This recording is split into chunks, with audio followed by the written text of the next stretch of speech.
Okay, greetings folks, welcome here. Super Thursdays in the Holy Land, Holy Apple, Holy Hilltop, Tal Binyamin. We are on the fast of Gedalia, the third day of the 7th month of Tishrei, 5782, the first class of 5-7, first class baby, 5782. Okay, this is the grand finale. This is it. Even though we did the first 3 parts, this must have been like 2 months ago, but please go back. There will be a link here to the previous 3 classes on this subject. This is the grand finale. There will be also, of course, a summary. The state of Israel, God's hand or Satan's? Question mark. Okay, so let's hit it. Got to get to that summary at the end. This is very, very important. Even great people that we know misunderstand this point. And if you don't understand this point, it leads us astray on so many issues. It is really a life-threatening question. Yea or nay, it's a life-threatening question. The state of Israel, God's hand or the hand of Satan? Okay, take it away.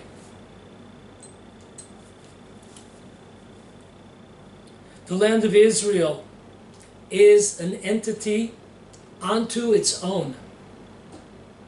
The land is holy and special on its own merit and essence. It's amazing. That's an amazing angle. What? Yeah? Let's look further.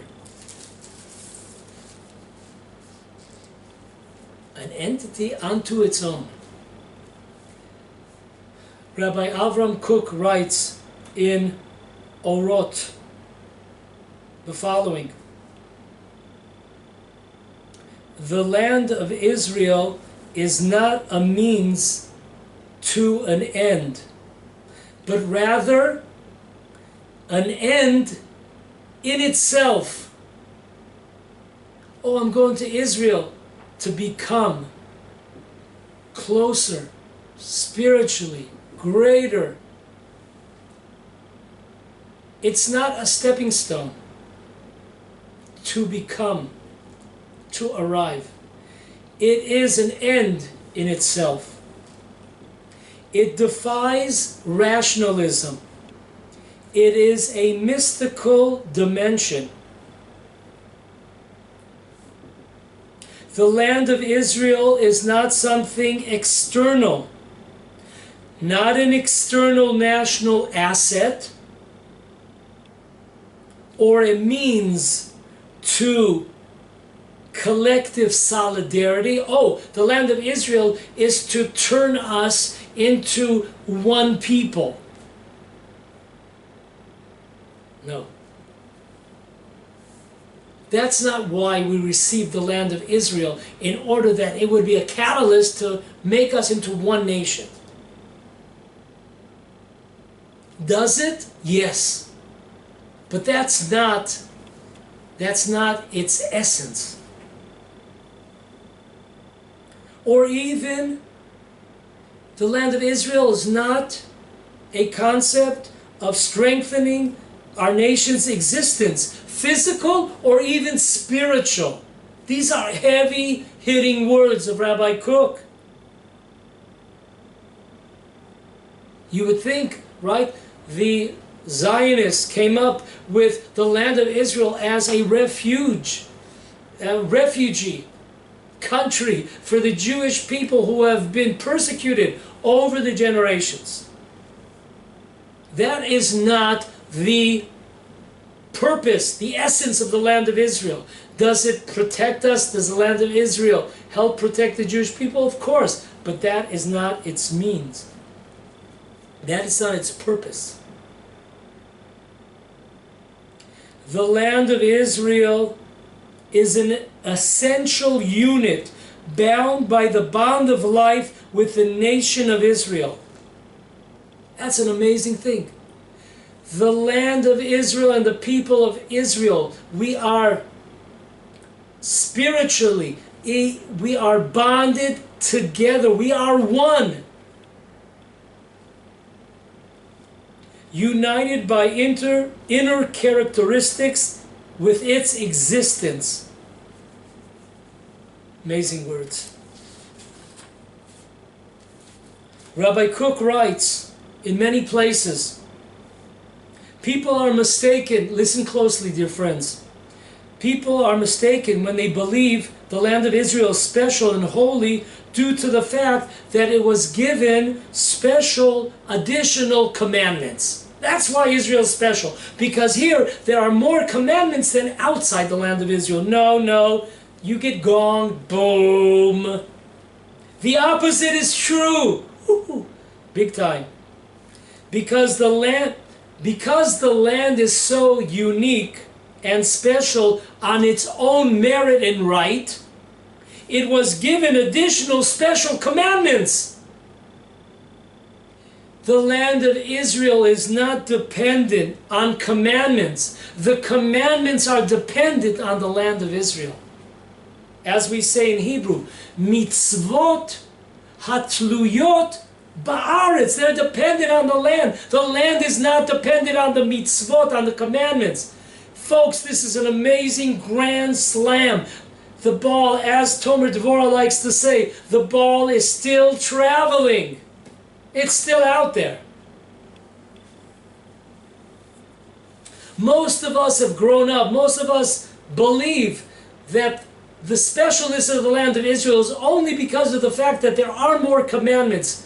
Right now, we are in the sabbatical year, Shemitah. Oh, that is why the land of Israel is important. Oh, there are here Trumot and Masrot, different commandments that are connected to the land. That's why the land of Israel is special. No, not at all. Folks, the son of Rabbi Avram Kook, Rabbi Tzvi Yehuda Kook, writes in many places. I must say that I merited to have in mind what Rabbi Tzvi Yehuda Kook said, because this hit me some time ago, and I wrote it down in my own notes, and some years later I saw this black and white in a book in a few places of Rabbi Tzvi Yehuda Kook that writes the same idea. So tremendous present that God has given to me. Listen closely. We say this every day in our morning prayers. We have a verse, the first verse that we have in the part of the prayers, Yehi Chevod Hashem Le'olam. The first verse is taken from Psalms 132, verse 13. It says the following: God has chosen Zion. He desires to dwell there. A next separate verse in the same prayer called Yehi Chevod, which is a compilement of 18 various verses from different places in the Torah. We have a separate verse from Psalms 135:12 that tells us, for God has chosen Jacob. Now these prayers, these verses, they were compiled in the historical timeline of the Gaonim. This is like going way back. So this is close to the times of the Gemara, the Tanaim, and then afterwards the Amoraim, and then the Savoraim, and then come the Gaonim. So this is big time. So Rabbi Tzvi Yehuda Kook points out, because it sticks to you, first the Gaonim came up with the verse that God has chosen the land of Israel. That is the first choice.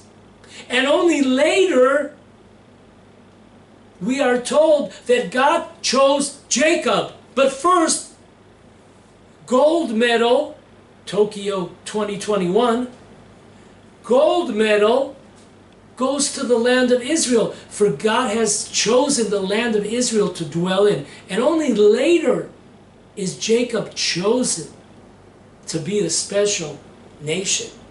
Folks, that is really amazing if you think about it. And once again, each verse has its place, and this is time, this was enacted by the Gaonim. The book Kaftor Vaferach by Rabbi Ashtori Hafarchi, who lived 670 years ago, writes in chapter 10, page 247, listen to this. The holiness of the land of Israel begins with our forefathers. That's why it's called the land of the Hebrews. The land of Israel was not called the land of Israel. Before it was called the land of Israel or the land of Canaan, it was called the land of the Hebrews. Joseph told Pharaoh that I had been stolen from the land of the Hebrews. Who is Hebrew? The Hebrew is the son, the grandson of Noah. His name was Ever, from the word Hebrew, Ivrit, Ever. So the holiness of the land of Israel is before there is a Abraham, before there is a Isaac or Jacob, before there is Torah, before there is a Jewish nation. That's amazing. That is the holiness. As we said at the beginning of today's class, it is a separate entity. It stands on its own merit. It's a life to itself. The Khatam Sofer brought down in his Jewish law book, on Yoredea 234, chapter 234, he quotes Rav Azariah Paigo. Rav Azariah Paigo lived 370 years ago. He writes in his book, chapter 46, the holiness of the land of Israel is from the beginning of creation, of time. Folks, big time. The holiness of the land of Israel, not after we received the Torah, not after it was given to Abraham, Isaac, and Jacob, Moses, not after the Jewish people entered with Joshua. From time immemorial, beginning of creation. Midrash Tanchuma, in the portion of Mas'eh, chapter 6, writes the following. The most precious blessing of the grace after meals, right? We know we have 4. 3 are from the Torah, 1 is rabbinical. So from all the blessings that we have in the grace after meals, lofty, gigantic blessings, what is the greatest? What is the most precious blessing? The second blessing, which we thank God for the land of Israel. Al haaretz ve'al hamazon. And the Tanchuma continues. God states, Israel, the land of Israel, is the most precious thing for me. God says the most precious thing for me is the land of Israel. The land of Israel is special, and so are the Jews special. Therefore, I will give the Jews the land of Israel. Amazing thing. Once again, listen closely. The land of Israel is the most precious thing. The Jews are special. The Jews are, the Jews are most special from the nations. Rabbi Avram Saba, he was expelled from Spain 520 years ago. On his commentary to the Torah, Rabbi Avram Saba wrote dozens of books. Unfortunately, not too many are left after the expulsion from Spain. Listen to the amazing thing that he writes. There are 3 pillars of honor in the world. 3 things we must honor in the world. Foundations. 1, the people of Israel must be honored. A Jew must honor his fellow Jew. The land of Israel must be honored, and God.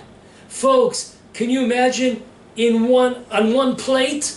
You got this? On one plate, there are 3 pillars and foundations of honoring in this world, of honor.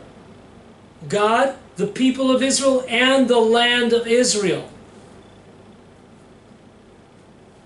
There was an ancient custom, Rabbi Sava brings down, that instead of writing God's holy name, instead the Jews had a tradition to write 3 little yuds. In future generations that would evolve into, you could look today still and see many books that have 2 yuds. That means God's name. Why did they give it 2? It says that it was for 2 names of God. One was Yud Ke Vav Ke, and the other one was Adni, Adon. But the original custom was to write, when you wanted to write God's name, you couldn't write God's name because it's a holy name. Can't erase it. So they would put 3 yuds. For why? For the 3 pillars, foundations that one must honor. The 3 yuds represent honoring the land of Israel, the people of Israel, and God. And that is inclusive in God's name. When you're saying God's name, it also includes the people of Israel and the land of Israel. Heavy stuff.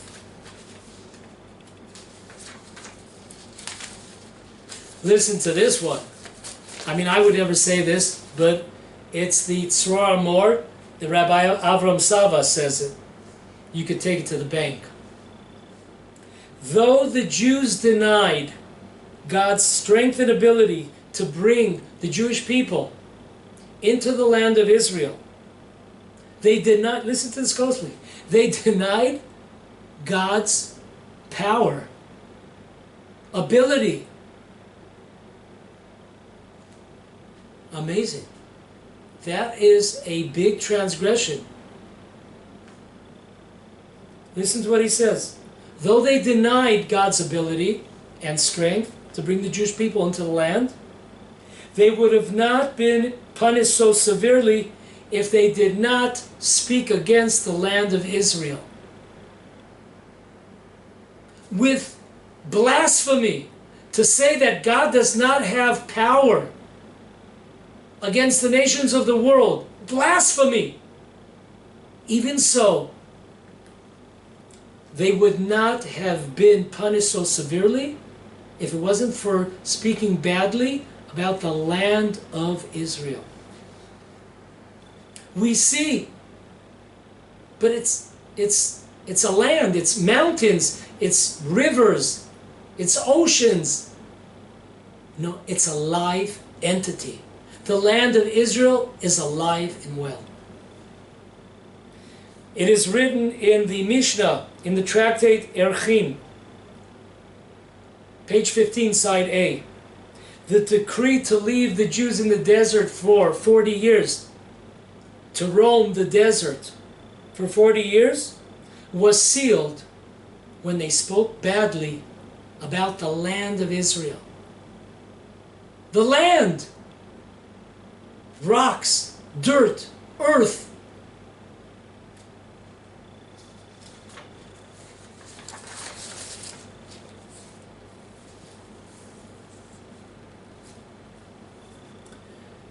In the book, the saintly book, Ema Banim Smecha, Rabbi Yisachar Teichtel, page 25, he brings down quotes from the famous author of the Tanya, famous Chabad Sefer. The author of the Tanya said about himself, he was thrown into a a Soviet prison 221 years ago. And he was almost killed. And on the 19th day of Kislev, he was released. It's a very, very happy and joyous day in the Chabad Hasidut, Yat Kislev. When they asked him, in what merit did Hashem save you? He said, I was saved in the merit of the land of Israel. Wow. But the author of the Tanya did not live in the land of Israel. But that's how he looked at his... He was saved from death in a Soviet jail because of the merit. What saved him was the land of Israel. And on its own merit, own essence, own entity, living, a land of the living.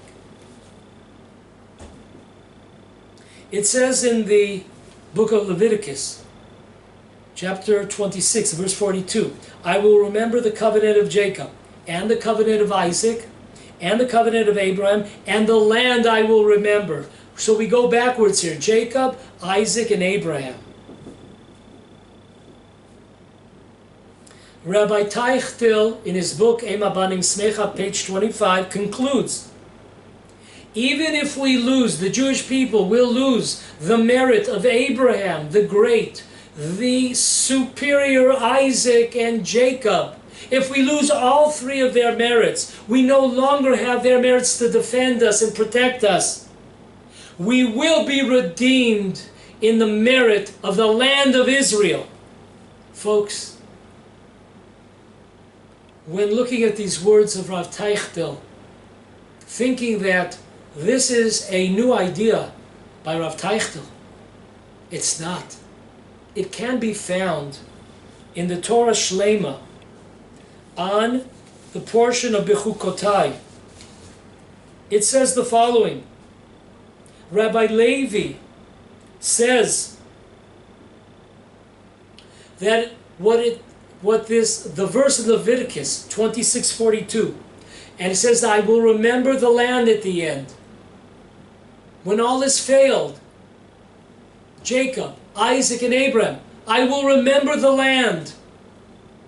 This is the words of our sages, brought down by the Torah Shlema on that portion, paragraph 220. It says, Rabbi Levi was quoted as saying,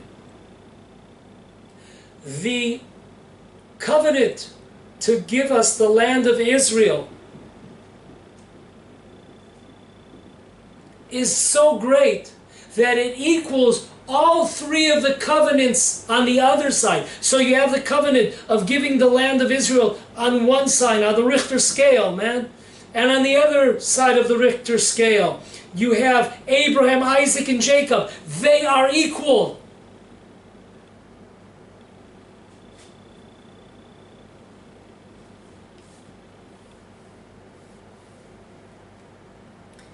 And he writes at the end, Rabbi Levi, and the land on its own I will remember. On its own merit. After the merit of remembering Jacob and Isaac and Abraham, I will remember just the land. That is enough to save the Jewish people. The merit of the land of Israel. Rabbi Kook, Avram Kook, in his book, Eretz HaChefetz, Desirable Land, on page 30, writes,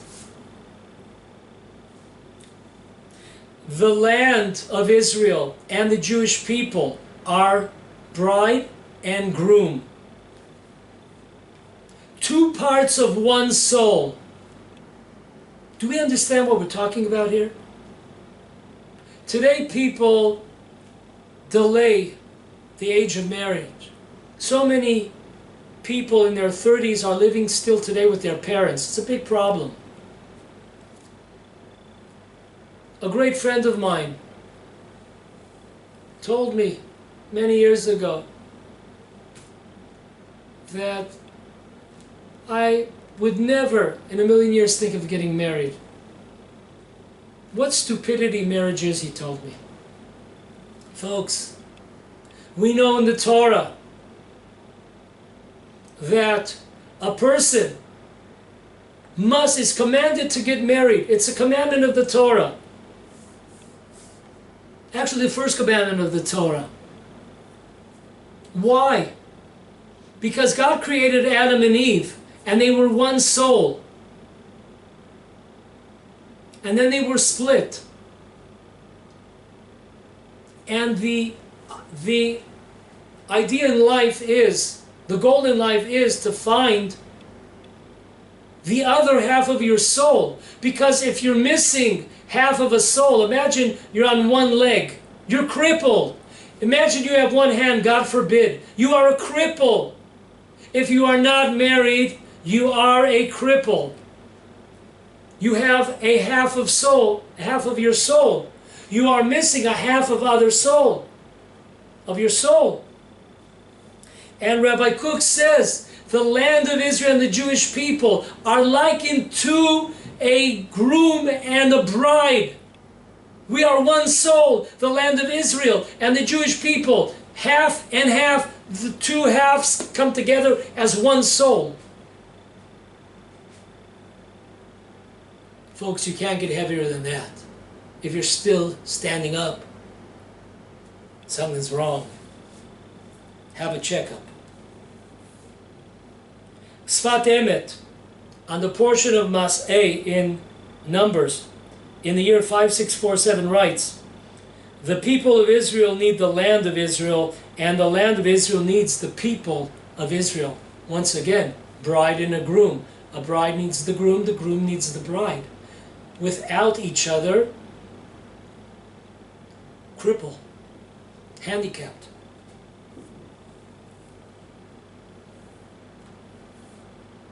Rabbi Kook continues, the land of Israel is appropriate for the nation, for the fixing of the nation of Israel and the individual. Amazing.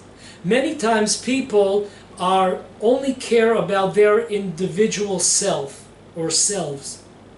They do not care about the national picture. Or there are people that do not care about themselves and correcting and improving their traits and their ways. They only care about the nation. They sacrifice themselves for the nations.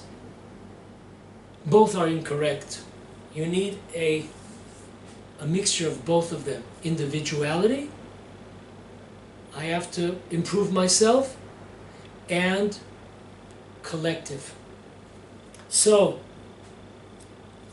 the land of Israel assists us in perfecting ourselves as individuals and collectively as a nation. The connection, Rabbi Kook continues, the connection between the Jewish people and the land of Israel is unlike any other people and any other land in the history of the universe. In other lands, after many years and events, a people become connected, bonded to the land. With the land of Israel, God created this connection before Israel even became a nation, when our forefathers were small in numbers and just beginning their life mission. This is written at the beginning of our prayers in Hodu.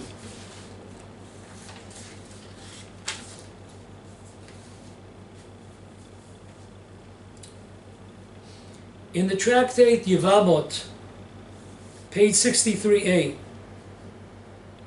a man that is not married is not considered to be a person, a man. And it goes on, the Talmud on that same page, it goes on to say, a man without land is not considered to be a person, a man. Rabbi Yehuda Kook pointed out on these two paragraphs in the tractate of Yevamot 63:8.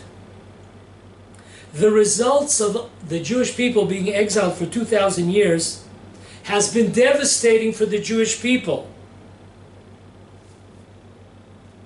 Once again, we are handicapped, we are crippled. The Jewish people without the land of Israel, the land of Israel without the Jewish people. Handicapped, crippled.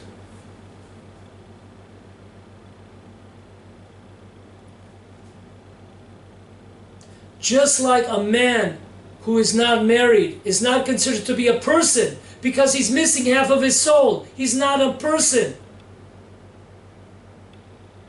So too, a person that's not connected to the land, a man that does not have land, is not considered to be a man. When we think about how disconnected we have been for the last 2,000 years, exiled from our land, disconnect totally to land, to agriculture. It's amazing. Look at the 3 pedestal holidays where the Jewish people would go up to Jerusalem and the temple. Passover, connected to barley. Passover, connected to the beginning of the growth of grains.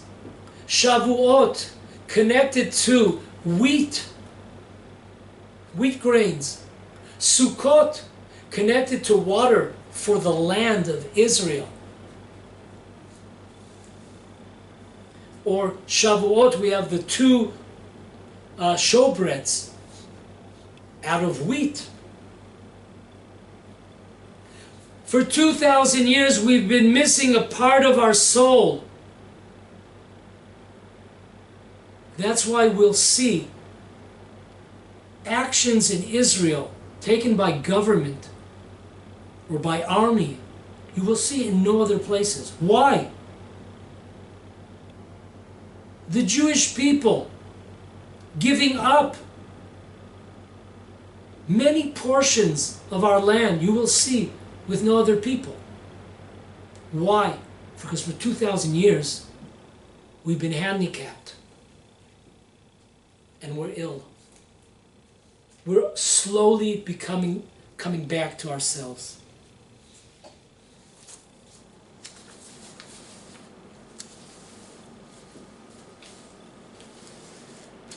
Listen to this idea. This is really mind-boggling.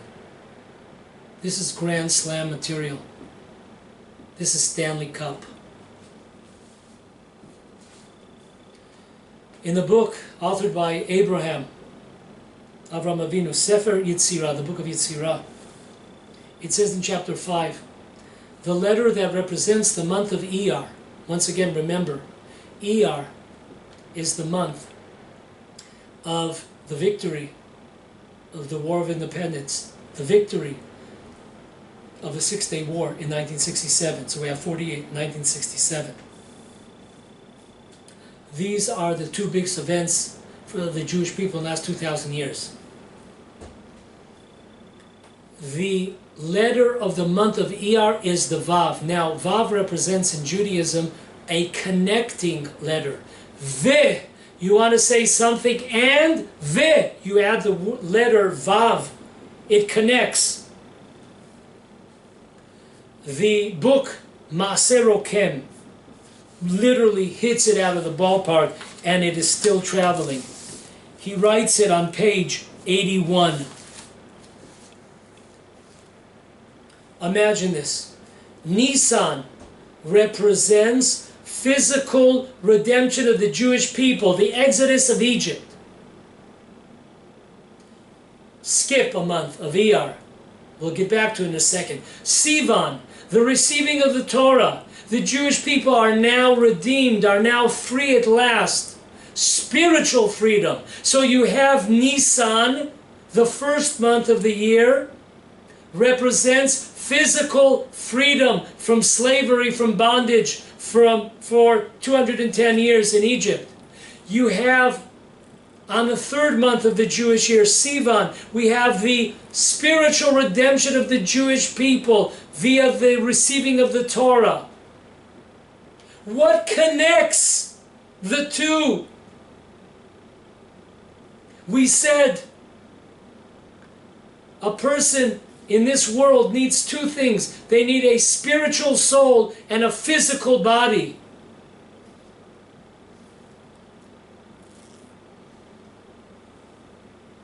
So what connects these 2 months, the first month and the third month? Well, you got it. The second month connects, because the second month is ER. The second month is the letter represented by the letter Vav, which is the connection.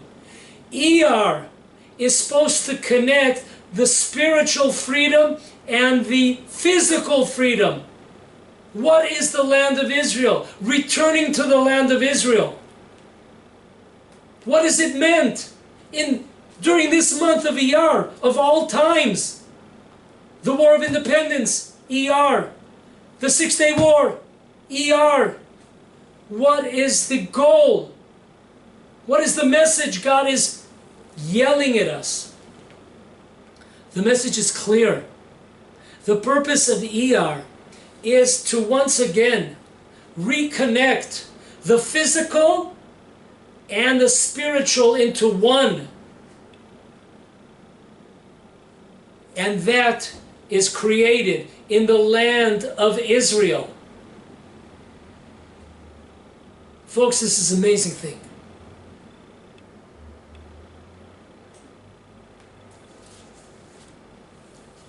The Maser Okem finishes off and says the following. Listen closely. The students of Rabbi Akiva were not successful in infusing spiritual authority and greatness during the times of Bar Kokhba's revolution.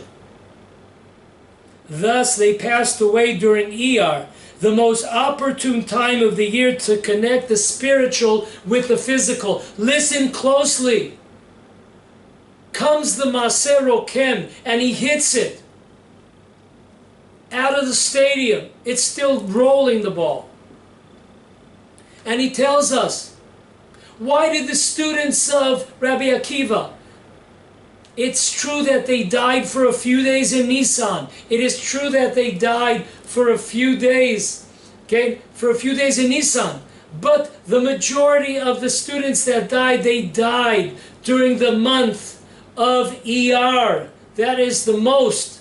Why is that? Because they represent the spiritual bond, spiritual flag, spiritual redemption of the Jewish people. They were unsuccessful because of their transgressions, because of their shortcomings. They were unsuccessful in connecting with the physical revolution of Bar Kokhba after the post Second Temple destruction.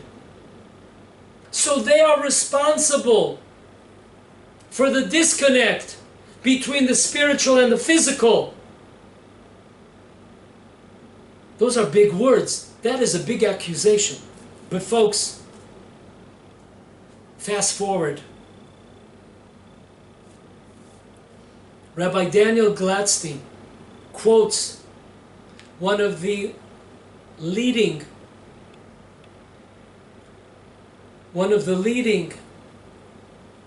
ideology, Jewish thought leaders of our generation, passed away a few years ago, Rabbi Moshe Shapiro.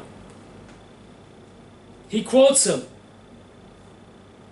and says the following: Bar Kokhba failed because the 24,000 students of Rabbi Akiva did not give power to Bar Kokhba to succeed in rebuilding the temple. So once again, it's not just the book of the Maser Okem that is pointing an accusing finger at the students of Rabbi Akiva for not successfully bringing the spiritual revolution and infusing it with the physical revolution that was happening at the time with Bar Kokhba to free ourselves in the land of Israel from the Roman occupation. So, therefore, they passed away, most of them passed away during the days of the month of Iyar, because Iyar, more than any other month, has the power of the Vav, the connecting letter, which connects spiritual to the physical. Now, Rabbi Moshe Shapira, how did he get onto this question? Just to make sure that we're okay here time-wise. Okay, just keep an eye on that. Thank you. Okay, listen to how he reached. He started his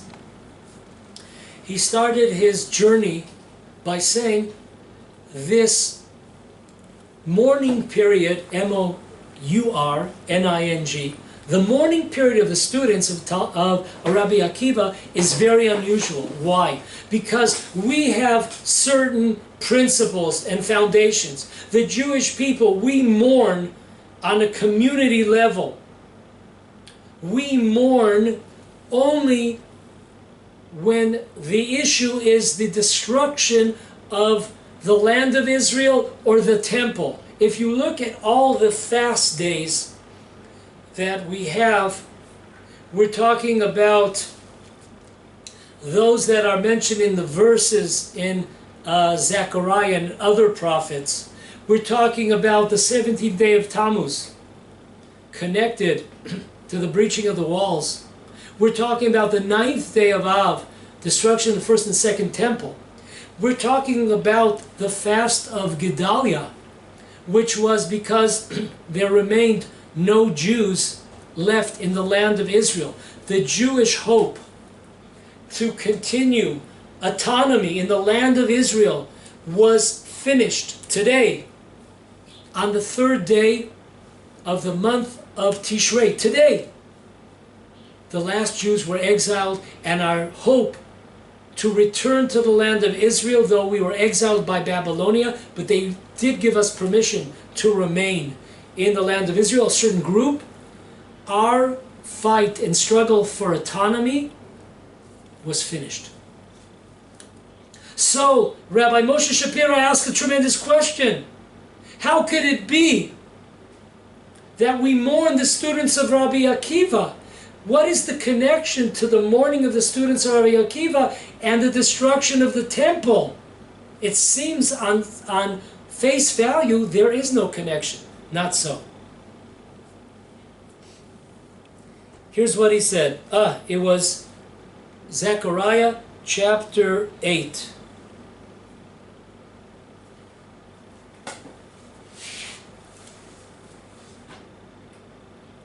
So, Rabbi Moshe Shapira tells us to look in the words of Maimonides.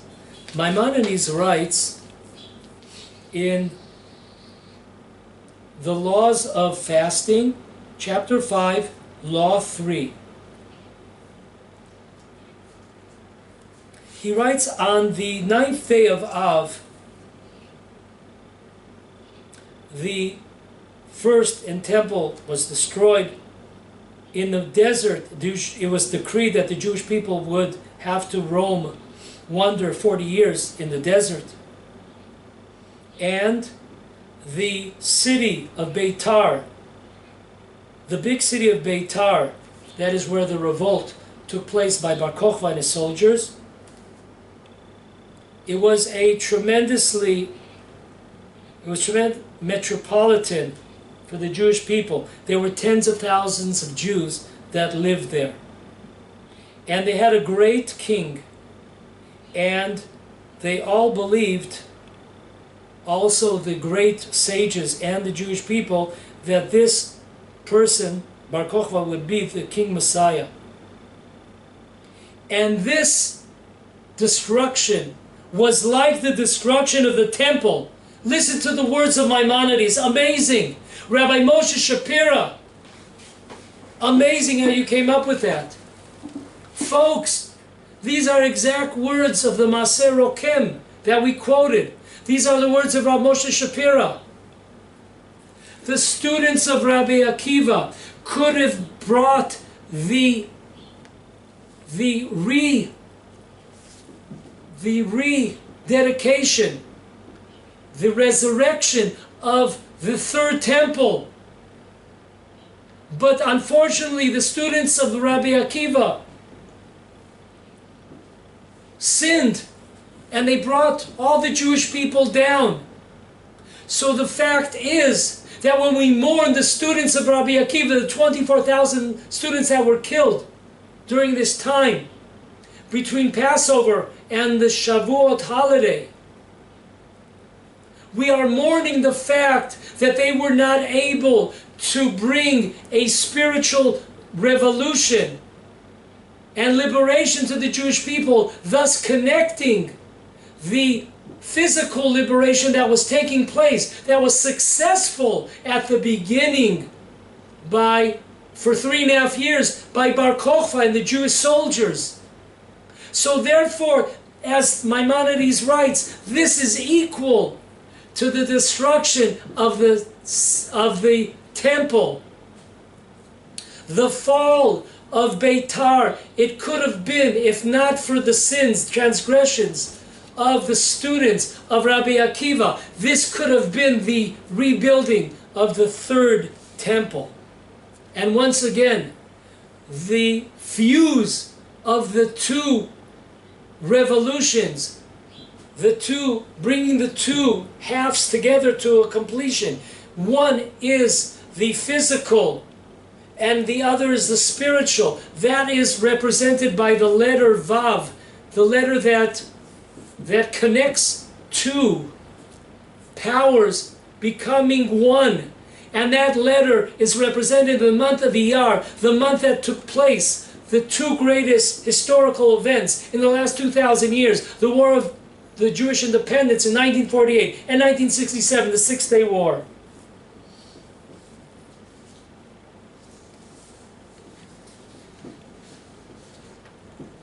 And folks, we've reached the summary of this four-part class. So let's go. Point number 1. If you're complaining about Israel and the wicked leaders or people of Israel, look closely at the book of Rabbi Yisachar Teichtel on pages 291 to 293. Rabbi Teichtel does not blame who we enjoy to blame, the seculars, the Israelis, the government, their institutions. Rabbi Yisachar Teichtel points a finger at the Haredi, at the religious community, for standing on the sidelines at the beginning of the Zionist movement and not participating. Think about it, folks. If you're out there somewhere complaining about those Israelis, complaining about the government, look at yourself in the mirror. If the religious communities worldwide would return to the land of Israel, it would be all, that's all, folks. It would be finito.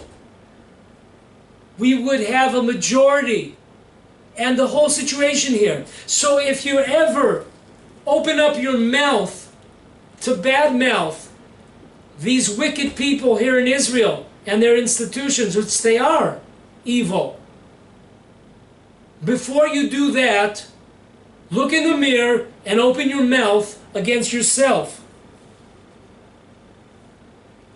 When the Jewish Sephardic community, Oriental community, they were being manipulated by the various secular leaders and forced to become non-religious, when their side curls were cut off in their beards by anti-Semite Jews. Various rabbinical figures went around to the various Jewish schools and seminaries, and they could not get people to go out and demonstrate to save Jewish spirituality. If there's anyone to blame, it's ourselves.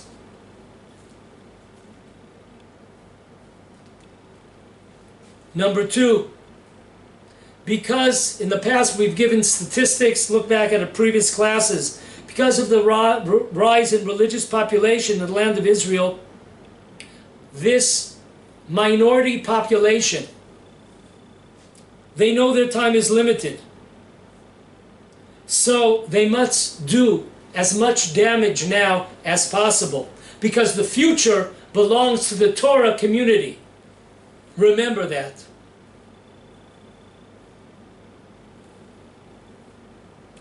Three, the secular government, their municipalities, have all built the body, the physical infrastructure to bring on the spiritual redemption. That has been their purpose. Like a shell protecting the fruit till it's time that the shell falls off in order to enjoy. That time is close. The shell is about to fall. The klipa, the impurity, it's about to fall. But their purpose was to build the physical body of the land of Israel in order to bring on the spiritual level. But first comes the physical to later to be built on. Look at what they've done. The light trains of Jerusalem take you all the way to the old city. Airports, as the Chafetz Chaim commented when trains were created, that this is to bring the Jewish people to the land of Israel. Well, now we have airports, Jews coming to the land of Israel. They have built up roads, cities, buses, transportation, trains, planes, housing, apartments, real estate.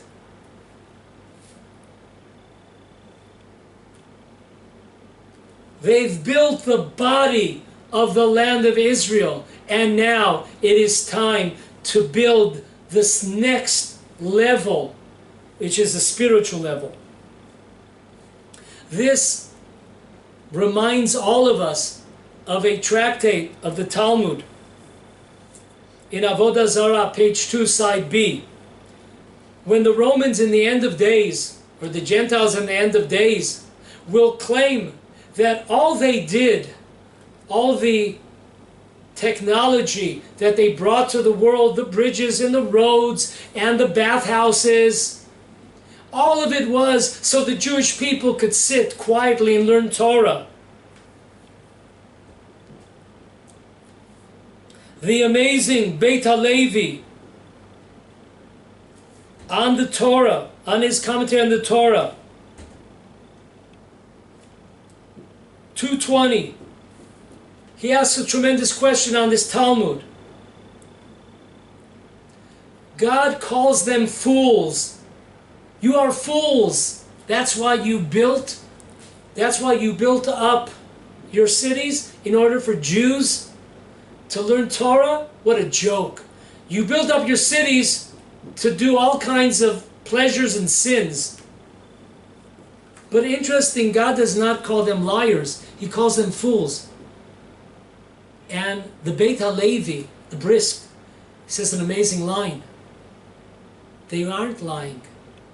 They really, God used them as his pawn to build an infrastructure, to improve technology in order that the Jewish people should be able to learn, to utilize this jump in science and technology, utilize it for the sake of Torah. Today we have classes on the internet that go all over the world. Amazing. So it's true. This was all created for the sake of Torah, but that wasn't their intentions. So too with the seculars of Israel. We're talking about the anti-Semites. We're not talking about just secular people, God forbid. Point number 4. Was it a mistake to take the Jews out of Egypt, dear friends? Look what happened in the desert. The Mishnah tells us, in Avot, chapter 5, Mishnah 4, that the Jewish people committed 10 cardinal sins of not listening and not believing and going against God. What a mistake God made to take us out and free us from physical bondage in Egypt. Why do we still celebrate, if there was such a big downfall, why do we celebrate Passover? 92 days after we left Egypt, we worshiped the idol. 92 days. What a mistake. I guess this year, folks, stop celebrating Passover. Should we stop celebrating also Hanukkah?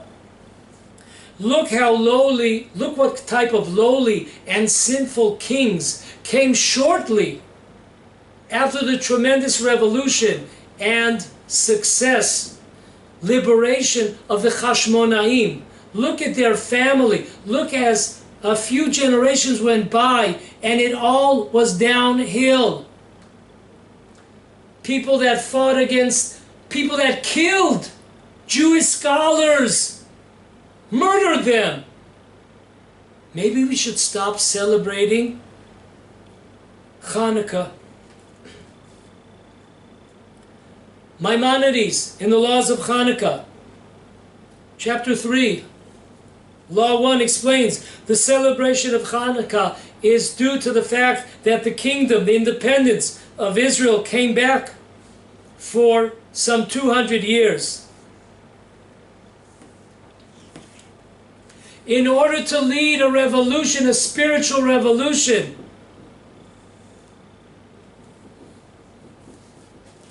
we need a body.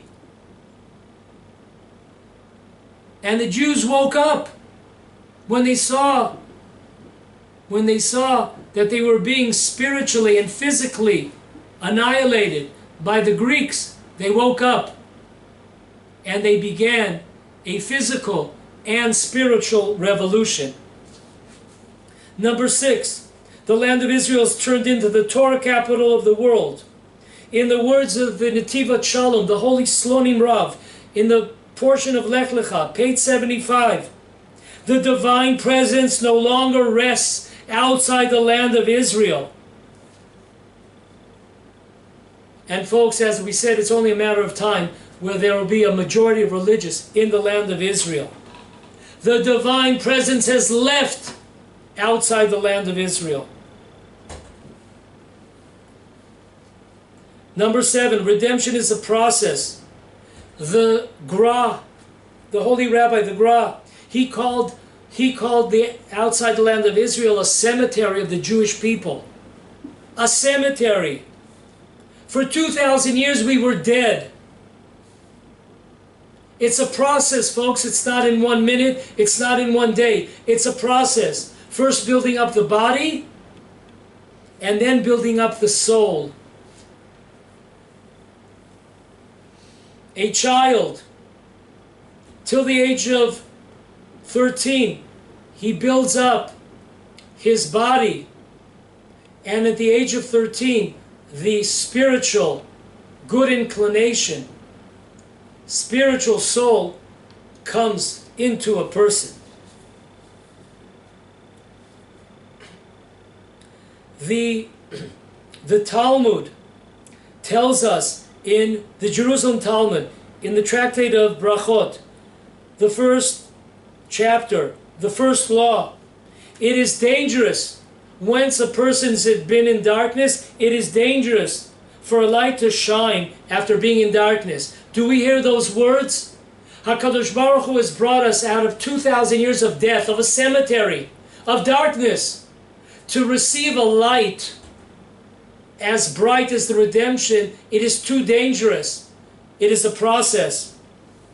The Zohar HaKadosh, he tells us in the portion in Genesis, Vayishlach, page 170, side 1. This is also brought down in the Jerusalem Talmud, that the redemption is likened to the dawn.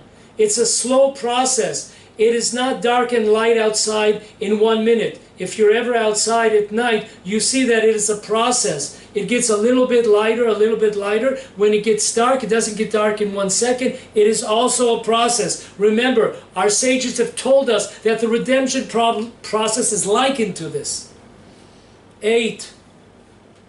Amalek tries to stop the redemption process every time we come into the land of Israel.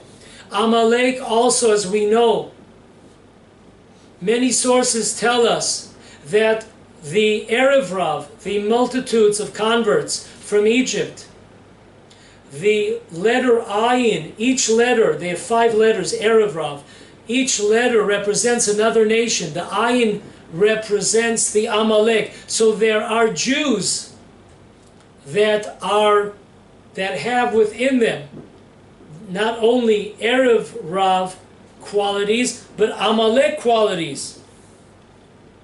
This is brought down not by Zionists, that every time we try to enter the land of Israel, Amalek tries everything in there possible to stop the redemption process. This is not words of modern Zionists. This is words taken by in the book Sefer Charedim on page 209, or look up in the Shla Kadosh. He also brings it down in the gateways of the letters. And they conclude, these great rabbis, the Sefer Charedim and the Shla Kadosh, why is the Torah so strict against Amalek compared to other nations? We have an issue with them to annihilate them. Why is that?